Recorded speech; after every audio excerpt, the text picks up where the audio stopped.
Hi, look, it's Dave here, and I just got a review in the Weekend Australian. Always great if you get a review in the Weekend Australian, especially alongside Jane Harper. So here it is for After the Flood. I'm going to read it to you in person.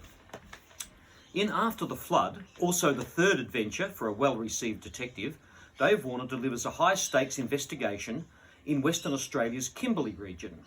Warner's lead civilian character, Paul, is uneasily employed in the resources industry. His base, a gas plant on an island off the West Australian coast. He's a man who has developed a grim take on multinational corporations and economic inequalities since, in Brazil 6 years earlier, his fiancée and unborn child died when the wall of a tailings dam collapsed.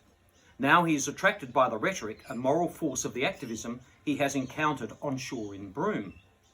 D.I. Dan Clement feels a void in his life, futility. His chief regret is losing his partner, now married to someone else, and having only intermittent contact with their daughter, now a young adult. Dealing with a run of smallish and seemingly unconnected disturbances and burglaries, Clement remains bored, even when a colleague worries about his son joining up with animal rights protesters. Then comes a vicious staged homicide. Shit, life just got harder. Once immersed almost 24/7 in investigating the homicide, Clement and his team take readers on rushed excursions through their vast region. The people are diverse, the locations variously beautiful and formidable, the outcomes unpredictable. Simultaneously, tension builds as obscure extremists prep for some form of attack on an unnamed target. Questions with personal and public security implications arise. How much, if any, violence is justified in the pursuit of a goal? Would you sacrifice a loved one for a cause?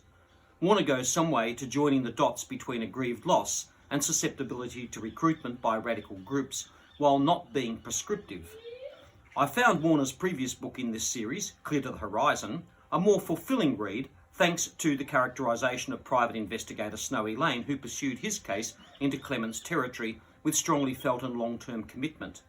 Readers could warm to his first-person narrative. By contrast, Clement, told in the third person, remains somewhat distant but worth knowing. So, look, I guess, except for that last para, where Robyn Walton obviously prefers Snowy, I guess it's pretty good. So I'm giving myself like a 7 to a 7.5 out of 10 for that, I reckon. Not bad. After the Flood, Fremantle Press.